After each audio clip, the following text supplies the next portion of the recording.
So we are reading from the Bhagavad-Gita as it is by His Divine Grace, A.C. Bhaktivedanta, Srila Prabhupada. So we will do the Mangal Charanam prayers, also for auspiciousness.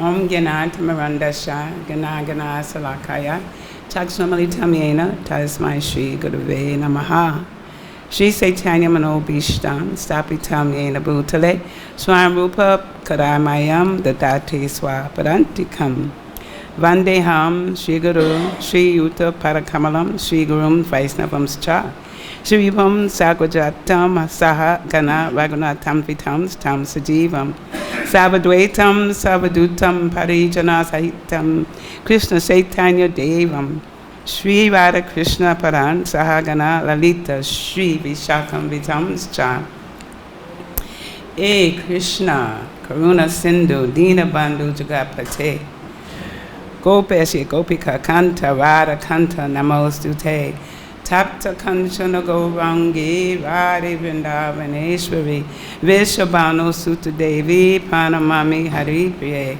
Vancha Kapis Tarubias Cha Kripa Sindhu Vievacha Patita Nam Pavanebhyo Vaishnavabhyo Namo Namaha Shri Krishna Chaitanya Prabhu Nityananda Shri Advaita Gadadhara Shiva Sari Gauda Bhakta Vrinda Ki Hare Krishna Krishna Krishna Hare Hare Hare Rama Rama Rama Hare Hare Om Namo Bhagavate Vasudevaya Om Namo Bhagavate Vasudevaya Om Namo Bhagavate Vasudevaya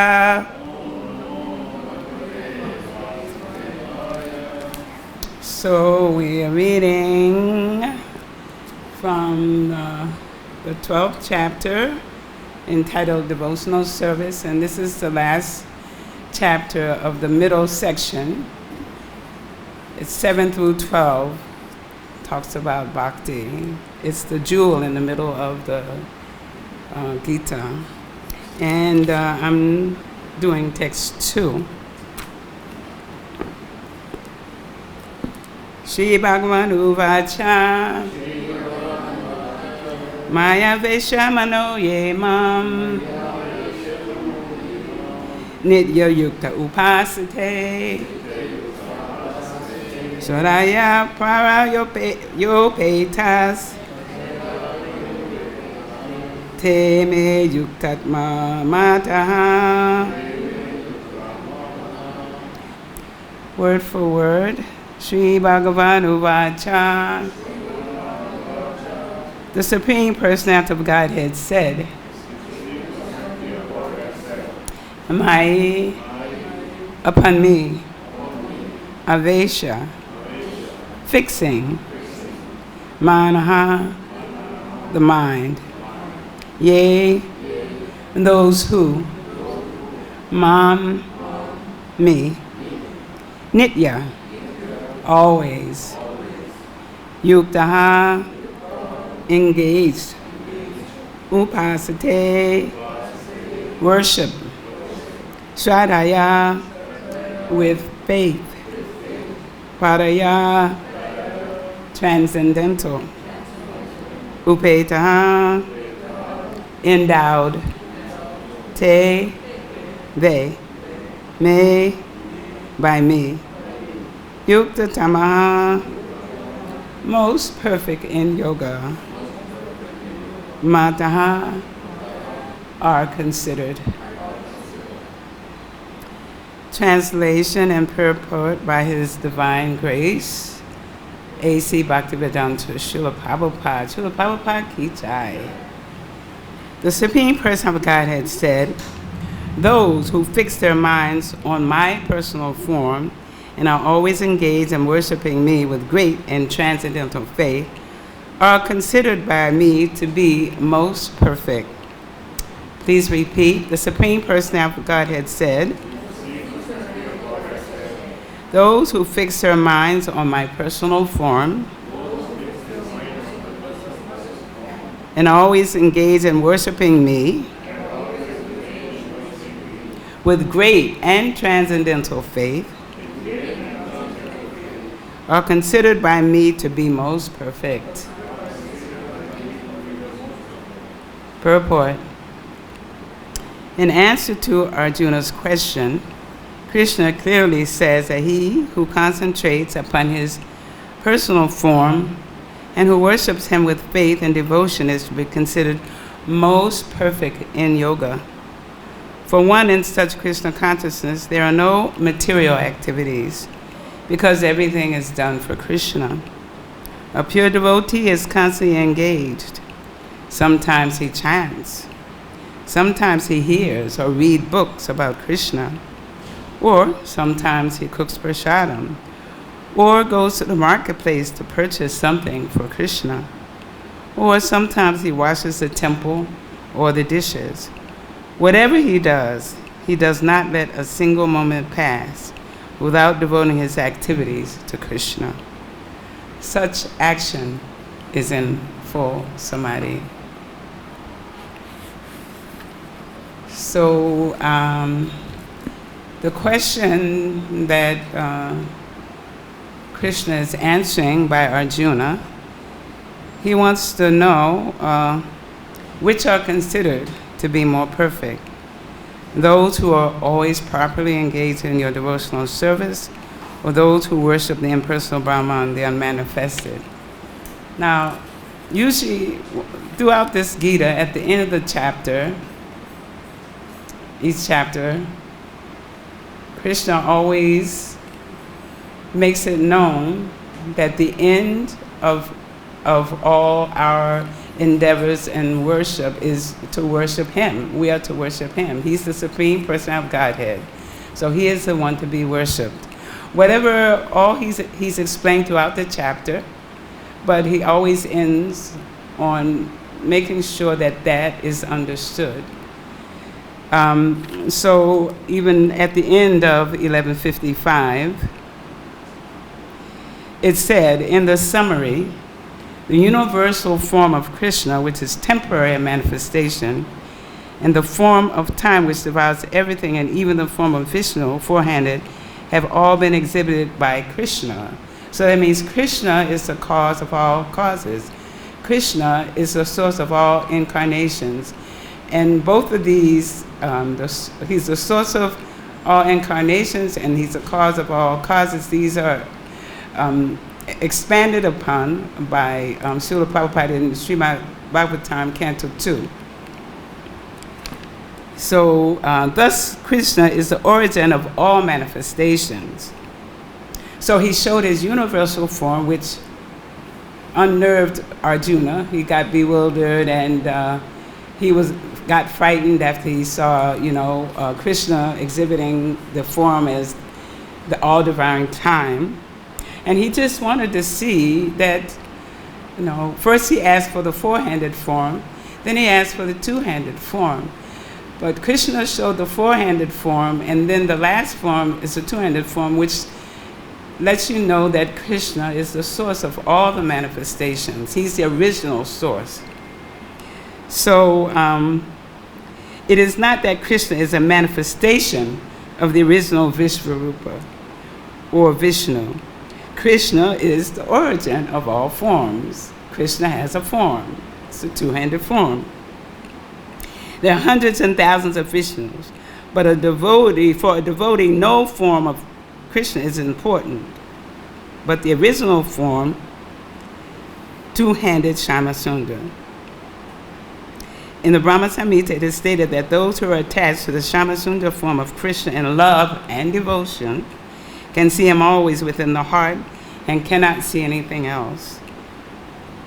One should understand, therefore, that the purport of this 11th chapter is that the form of Krishna is essential and supreme. And so in this second verse, he's also solidifying what he has said about his personal form and who we should fix our mind on. That's the personal form of Krishna.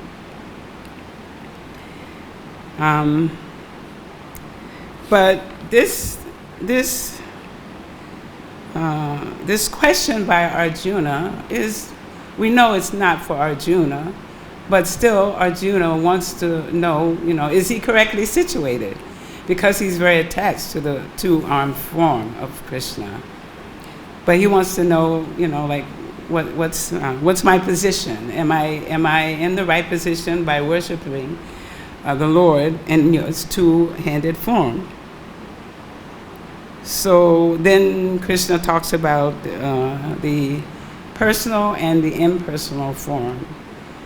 And he talks about the impersonalist. So in 1 and 2, the question and then the succinct answer, the conclusion in 2, in verse 2. But then,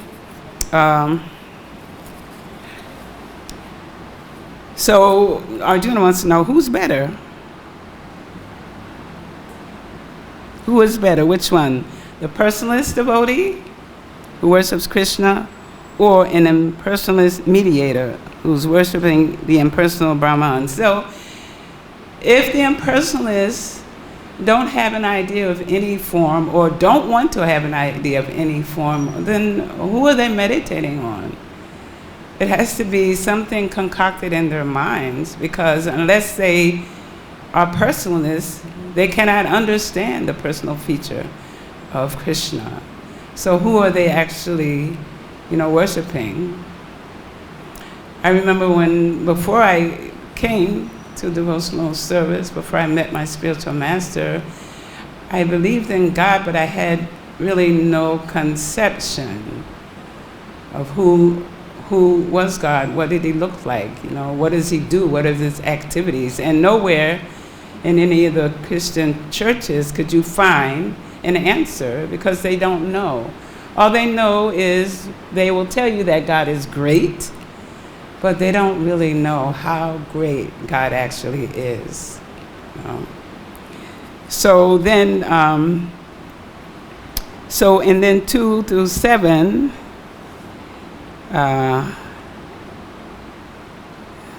Krishna says that the pure devotees of Krishna are most perfect in yoga, and that also this path of impersonalism is very difficult. Eventually they may get there, but it takes a long time. And if they're most fortunate, they'll meet a pure devotee, who can, give them the right path if they associate with the pure devotee.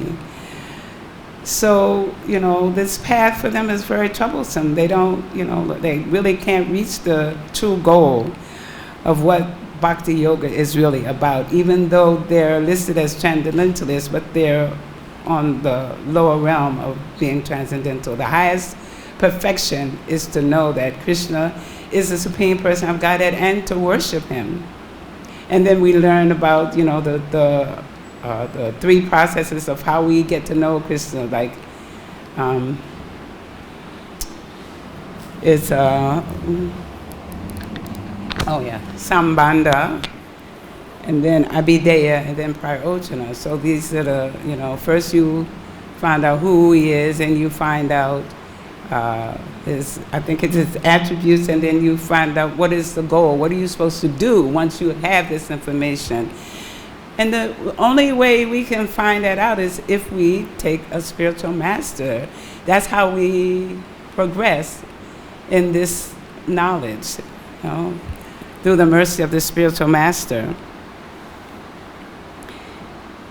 And and bhakti is the most simple and easy way. Prabhupada would always compare it to, like if you're an impersonalist, you have to take the stairs, So if you live on a 12-story building, you have to walk the steps.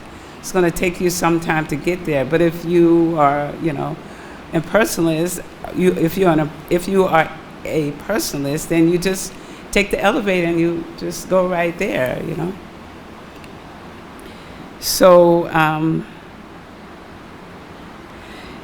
in the verses 2 through 7, the persons and impersonal, Prabhupada discusses the persons and impersonalists, and then the supremacy of Krishna Bhakti.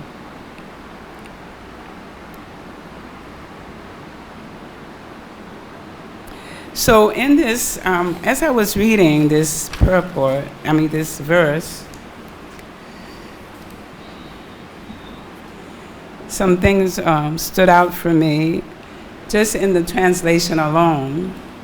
Because when I first read it, I thought, well, it's short and, succinct, but yet it's still filled with points that we can really investigate and talk about. We could probably take a couple of days because the first thing he says is, those who fix their minds on my personal form. And that may even be difficult for us unless we're first purifying our minds, by our chanting in order to fix our mind on his personal form. But we are most fortunate that we also have the process of deity worship, and we can see Krishna's two-handed form standing on the altar for us. This is the process that Prabhupada gave us, and the process which was followed by our spiritual masters who gave it to us as well. So, so we know that the mind, as Krishna says, that it's the most difficult to control. So we've been given a lot of processes, to know how to deal with the mind. There's always workshops and japa workshops, and I was just listening to 3 of them today about fixing the mind, how to fix the mind. And we know that the mind is always active, always busy, even when we're sleeping. When the mind is active, we dream. So the mind will always act. And then the characteristics of the mind, that it's restless, it's turbulent, it's obstinate, and very, very strong.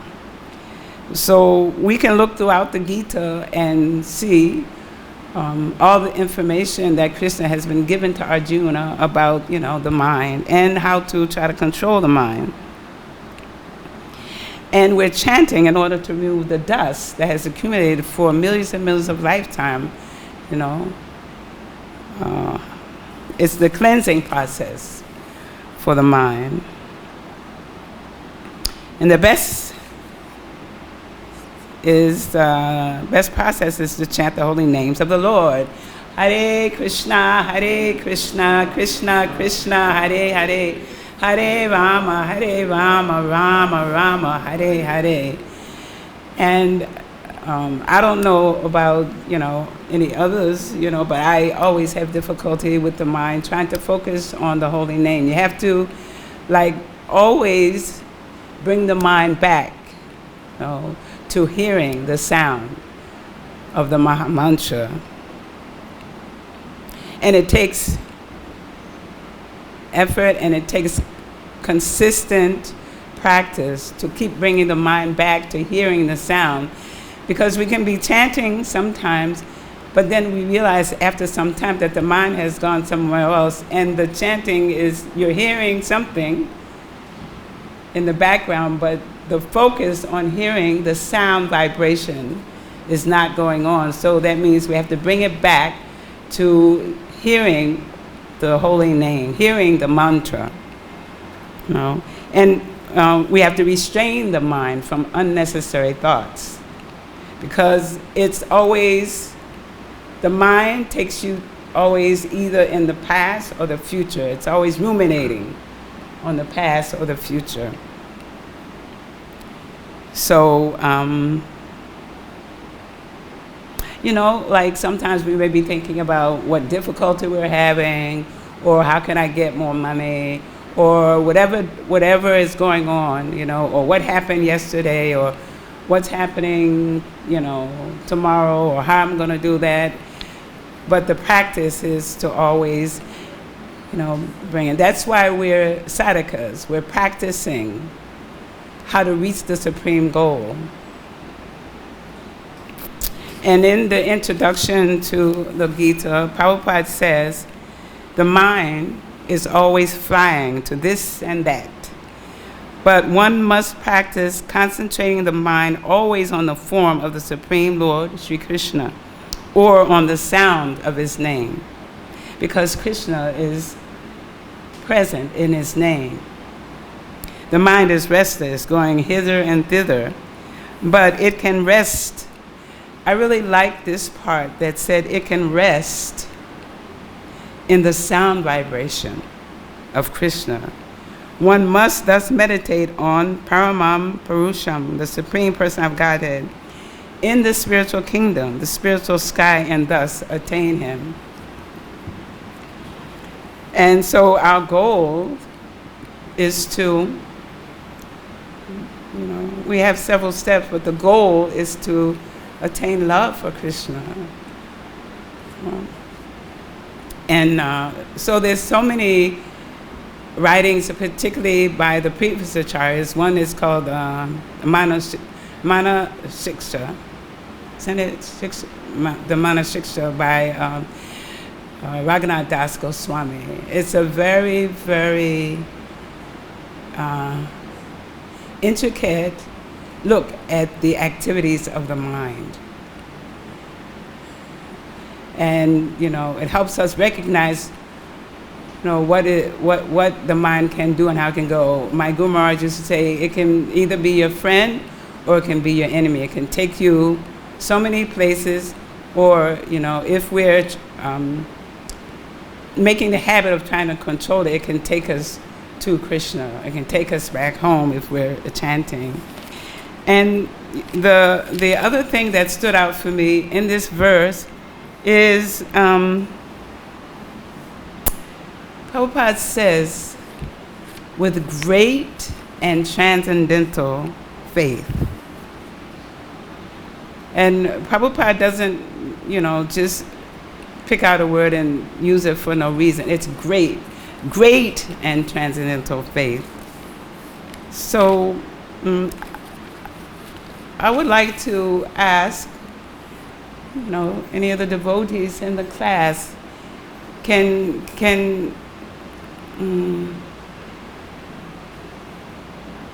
you give me, and what do you think that Prabhupada meant by great and transcendental faith? Not just transcendental, but great faith. I mean, I'm not sure I have great faith, but I do have faith. So, anybody want to?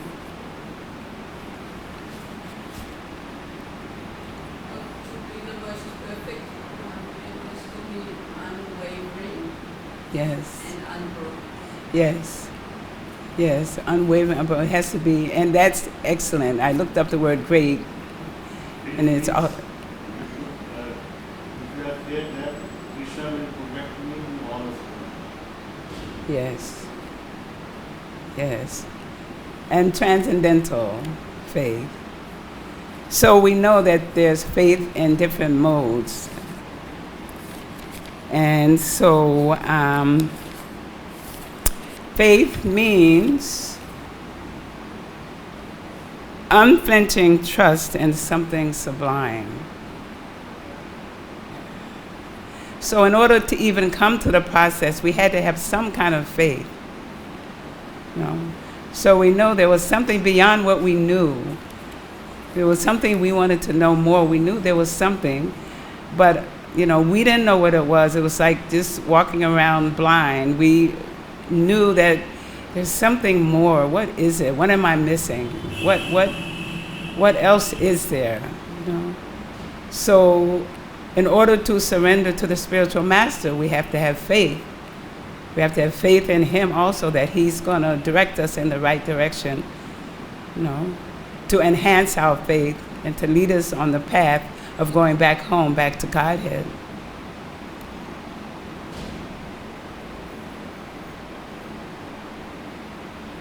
So, and also in performing this devotional service,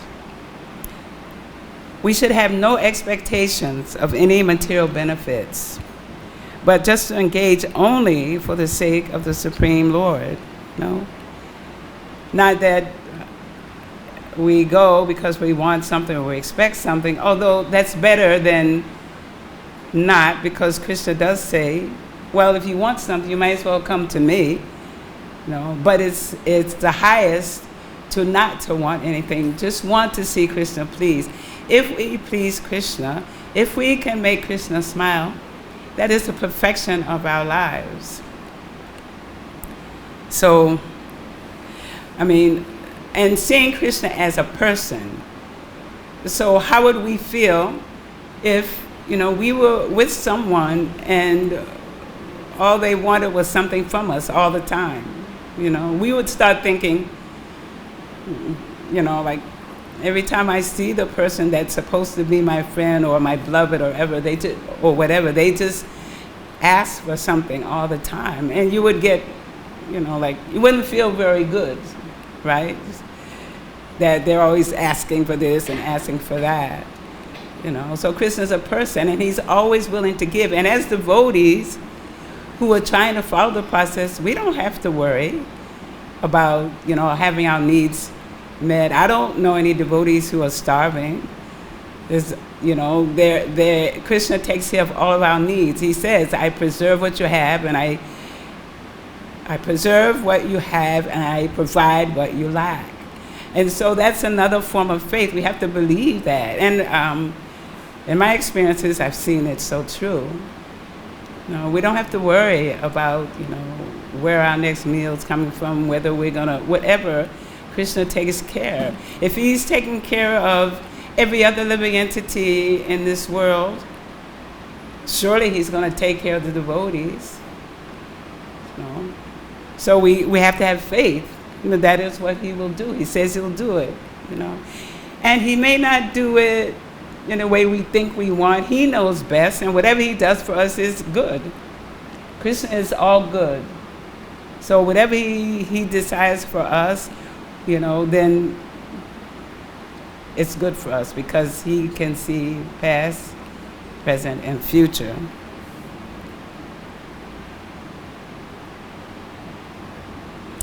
And in Gita 4:39, it says that one has to believe firmly in Krishna, that simply by acting in Krishna consciousness he can attain the highest perfection.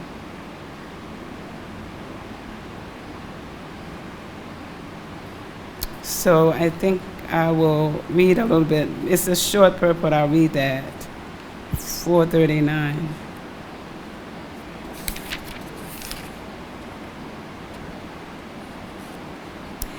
A faithful man who is dedicated to transcendental knowledge and who subdues the senses is eligible to achieve such knowledge, and having achieved it, he quickly attains the supreme spiritual peace. And we're all looking for peace. Such knowledge and Krishna consciousness can be achieved by a faithful person who believes firmly in Krishna. Not lukewarm, but firmly, full on. One is called a faithful man who thinks that simply by acting in Krishna consciousness, he can attain the highest perfection.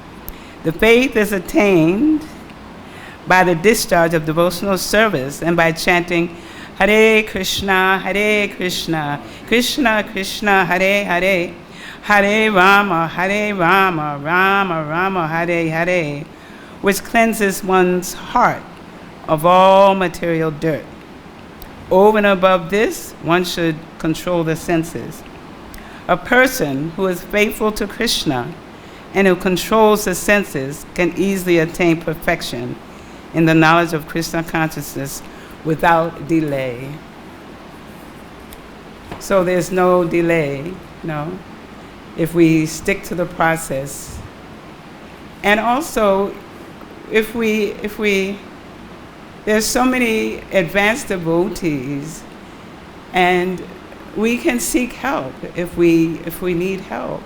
You know, like we should also take advantage of the presence of Srila Prabhupada's disciples who are still here, because as we can see, a lot of them are leaving. And they were successful in that they took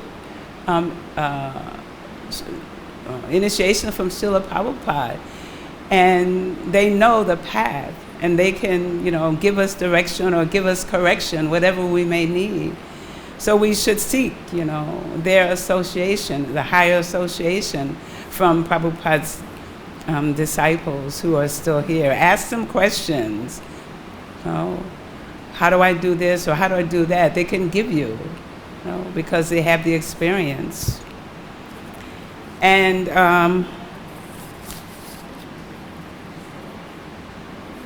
so I wanted to talk a little bit about, the worshiping the form of Krishna. So it's by the mercy of the acharyas, and from the example of the acharyas who also worshipped, deity forms of Krishna. And so by our own spiritual master's mercy, we've been given the holy names and service to the deity form of the Lord. That was one of my first services, was to worship the deity form of the Lord. And Krishna will accept the service in this form, because we're not able to see his pure spiritual form. We don't have the eyes. But he's so kind and so loving. He just stands up on the altar in his threefold bending form for us to approach him, for us to develop love for him, to show us his beauty, his beautiful form, to dress him, to offer him flowers. It was like when I was younger, I used to think, people are always talking about going to heaven, like we used to go to church all the time, and people were saying, oh, we're going to go to heaven. Everybody's happy about going to heaven. And I'm thinking, what are we going to do there? What? First of all, I thought heaven was the maximum. You find out that heaven is not the maximum. But most Christians always talk about heaven. And I would be thinking, what do you do there? Do you just stand around and sing? Or what? What is the purpose, of heaven? So that was always a question. So here, we're practicing what we're doing, what we're supposed to do. Approach Krishna, give him our everything, And I also wanted to talk about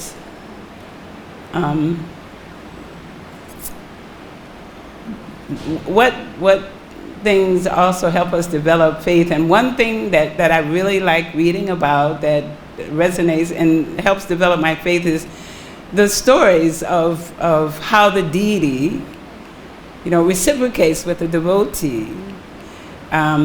So there are stories we are familiar with in the past, but there are also some stories in the future. I looked some up yesterday when I was researching. So we know the story about Shakshi Gopal. It was an elder Brahmin and a young Brahmin who were traveling in India. I don't know if it was North India, it might have been South India.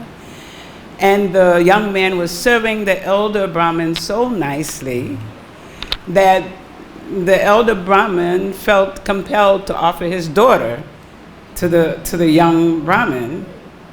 But then, the Brahmin, because he knew he was a lower caste than the older Brahmin, he said, well, if you're going to do that, if you insist on doing that, we better do it in front of the deities, so the deity can be a witness to the promise you're making. that you're going to give me your daughter in marriage. So let's stand in front of the deities. So we know, in the, we call it the Orange Book, but it's the Pancharakshita, right, about, like things we shouldn't do in front of the deities, because they're persons, And even in my services, I would see that maybe the temple president, okay, suppose you have, someone who's, maybe they've been married several times, or, they had a divorce, but they wanted to get married again. They made the decision not to perform that marriage in front of the deities. Like what we do in front of the deities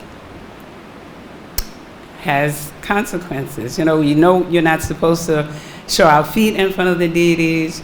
So many things we're not supposed to do, because the Lord is a person, and we can be offensive in our interaction. That's the one thing about being close to the deity, is the possibility of making offenses. There's a possibility of making offenses in all our service. So as I was saying, so then when the elder Brahmin got home, he told his family about this promise, and I think it was his son was very disturbed. Why did you do that? He didn't want this young man who was in a lower caste to marry, his sister. He was very disturbed about it, and so he tried so many ways to try to not let it happen. So finally, when the young man came to see the elder Brahmin, okay, then we're supposed to, I'm here because you made the promise that your daughter would marry me. And then everything was disrupted because the elder Brahmin's son would not agree. No, it's not going to happen. And he made so much difficulty. So the young Brahmin went back to the deity, Sakshi Gopal, and stood in front of the deity and said, this elder Brahmin made this promise right in front of you, so you have to come with me and be my witness. And so then Sakshi Gopal said, how can you expect the deity to come and walk there? I can't come there. And then Sakshi Gopal said, well, if you can talk, you can walk. So, chalo, let's go. So he said, just feed me some rice, and you will hear my ankle bells as I'm following you. So he, he made that trip, and Sakshi Gopal was following him. He could hear the ankle bells. And then after some time, the young Brahmin turned around, and Sakshi Gopal just stayed there where he was, and he brought all the townspeople, to see that the deity came to be my witness. And so, of course, the marriage happened anyway because, Sakshi Gopal proved that, yes, he did make that promise. And I came as a witness, so you will know that it's the truth. And there was also one modern story which I thought I would be able to read to you. It was from one of Srila Prabhupada's disciples about a pastime that happened. So let me just take a minute and I'll find it for you. So it happens now. Even in Mayapur, we've heard so many stories about Nrsingadev. I'm going to recite another story. The Mataji who came and was standing in front of Lord Nrsinga, and she heard, I want my eyes back. And then she thought, oh, maybe I'm just hearing something. But then she heard it again. And she was feeling a little hesitant because, like sometimes you know that some may not believe it. It seems a little bit, like, okay, maybe she's not quite, all there. So she went to see Jananivas and told him the story. And then Janani Vas remembered that what had happened, there was one young man who had brought some different eyes for Lord Nrsimha. They were some type of stone, precious stone. And so they had taken his old eyes out and put these eyes in because the young man had brought them for the deity. So, but the deity wanted his original eyes. And the Mataji who, heard this, the reason he said that because she was also praying to him because she was having difficulty with her eyes. She was having troubles and she wanted him to help her to cure that. But he said, first you have to get my eyes. So after some time, Janani Vas did change and put the old ones back. And then this is the part that usually don't hear. The second part of this is that the Mataji, after all of this episode was over, she saw Janani Vas again. And she said, I didn't tell you everything that happened. She said, because I was reluctant to tell you this part of it. And at this time when she had gone there, they were having the GBC meeting there. So all the GBC members were there. So what she said, what Nrsimhadev had told her was that he wanted to come for Pankajangri, his devotee. He wanted to take Pankajangri. So Janani Vas was like upset about that, and she also was, disturbed that would happen. So then Nrsimhadev said, okay, I'll just take, one of the other leaders. And that's the day that Guru Govinda Maharaj left his body, So this was the person that Nrsimhadev brought home back to Godhead. And when we, hear about this, the Lord is Swarad. He can do whatever he pleases, and whatever he does, if he brings us back home, we are most fortunate. We're most fortunate if the Lord brings us back home by his own sweet will.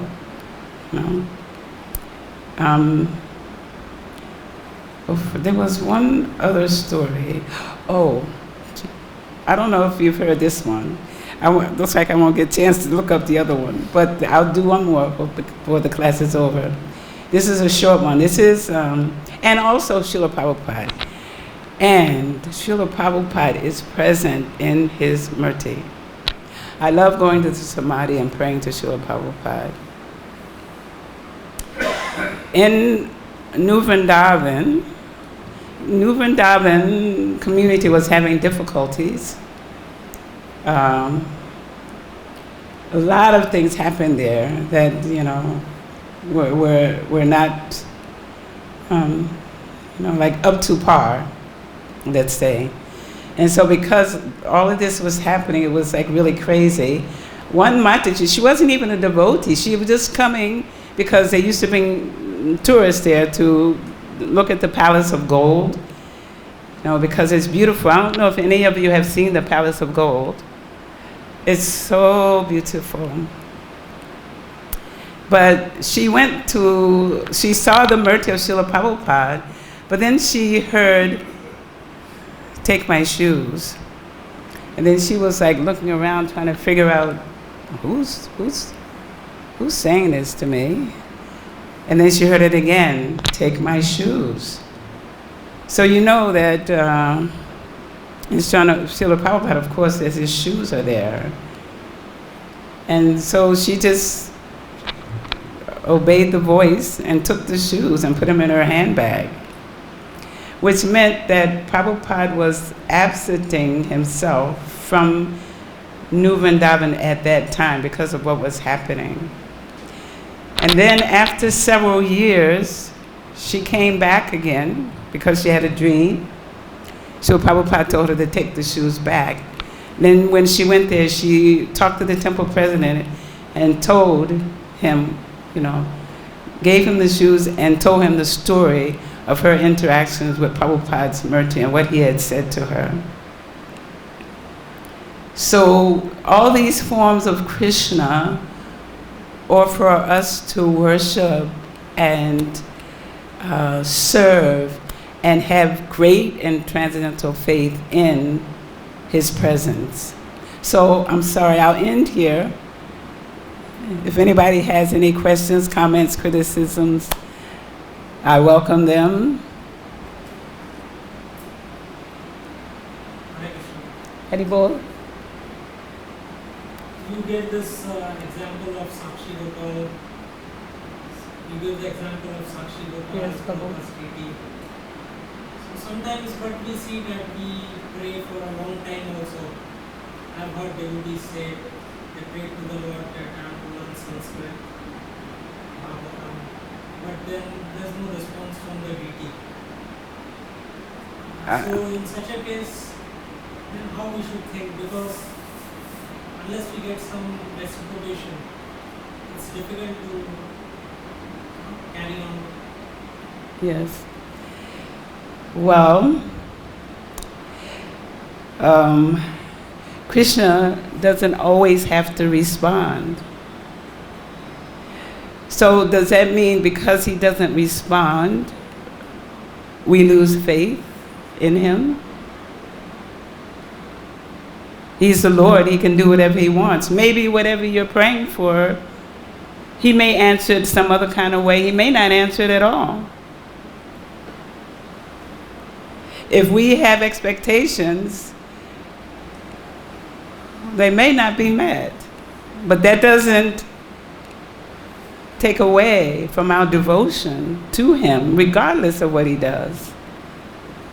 Whether he answers or doesn't answer, no.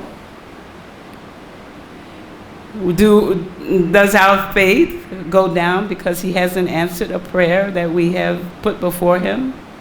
I'm asking you.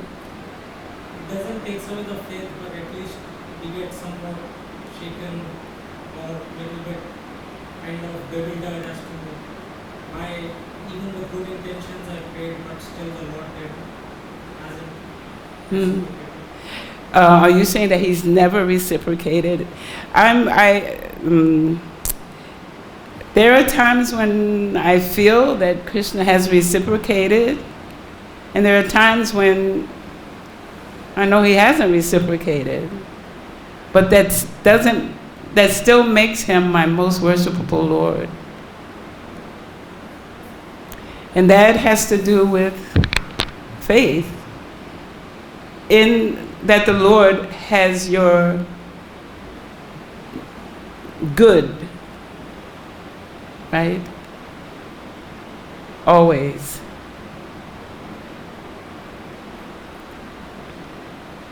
So what do you do if you think, well, if he doesn't reciprocate, how can I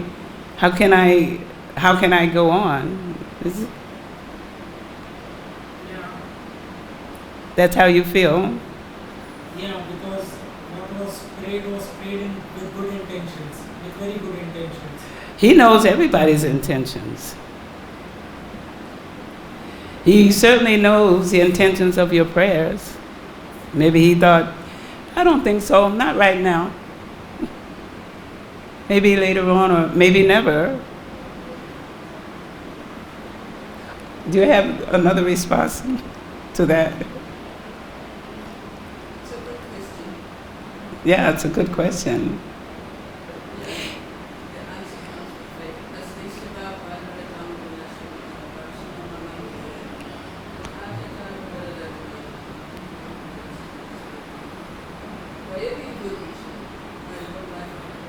So we don't have that level of faith yet, but we have to aspire to develop it. Yes.